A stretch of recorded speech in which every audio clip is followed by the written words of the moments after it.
खा रहे थे तो यीशु ने रोटी ली और बरकत देकर तोड़ी और शागिर्दों को देकर कहा कि लो खाओ, ये मेरा बदन है। फिर प्याला लेकर शुक्र किया और उनको देकर कहा कि तुम सब इसमें से पियो। अब गौर कीजिएगा बात पे, क्योंकि ये मेरा वो अहद का खून है जो बहुतेरों के गुनाहों की माफ़ी के वास्ते बहाया जाता है। यानी जब खुदाबंद ने पाक शराकत की रस्म मुकर्रर की तो वहां पाक शराकत को किसके साथ जोड़ दिया? अपने बदन की कुर्बानी के साथ जोड़ दिया। अपने बदन की कुर्बानी के साथ जोड़ दिया। ये मेरा बदन है जो तुम्हारे वास्ते दिया जाता है, कुर्बान किया जाता है, तुम्हारे फिदिये में दिया जाता है। इसी तरह लूका 22 बाब उसकी 19वीं आयत से 20वीं आयत में भी सेम यही आयतें लिखी हुई हैं। तो इससे हम ये जान पाते हैं जो MAS मास लफ्ज है ये इशारा कर रहा है यूखरिस्त की तरफ, और यूखरिस्त इशारा कर रही है आखिरी फसा की तरफ। और आखिरी फसा में खुदाबंद अपने अल्फाज में ये बयान कर रहा है कि आखिरी फसा जो है उसका मकसद जो है खुदाबंद की कुर्बानी को याद करना है, उसकी सलीबी मौत को याद करना है। सो जो मतलब निकला वो मास यानी कुर्बानी, क्राइस्टस खरिस्तुस या क्राइस्तन अल मसीह ममसू, आप दोनों को जब मिला लेंगे क्रिसमस तो क्या बन जाएगा?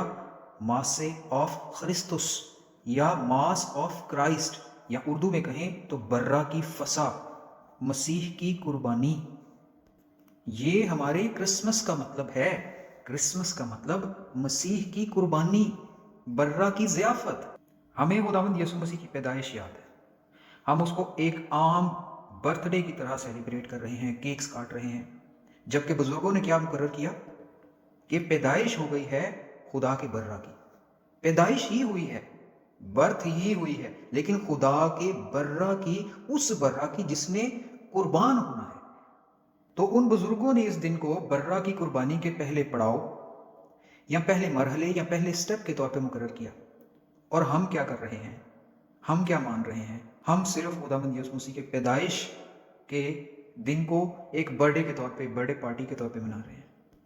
और ऊपर से नई बहस जिसको बाइबल कहती है बेवकूफ़ी और नादानी की हुज्जतें कि किस दिन पैदा हुआ था, ये सही दिन भी है या नहीं, कलीसिया ने क्यों मुकर्रर किया, ब्ला ब्ला ब्ला। पहले ही हम उस दिन की असल मतलब और असल मकसद को भूल चुके हैं, और कहीं हम सोचना न शुरू कर दें, इसलिए शैतान हमें और उलझा रहा है। अब ज़रा सोचें कि जब हम मसीह ममसूह की कुर्बानी के पहले स्टेप को सेलिब्रेट कर रहे हैं तो हमारा सेलिब्रेट करना कैसा होना चाहिए? क्या ऐसा जैसा आज कर रहे हैं?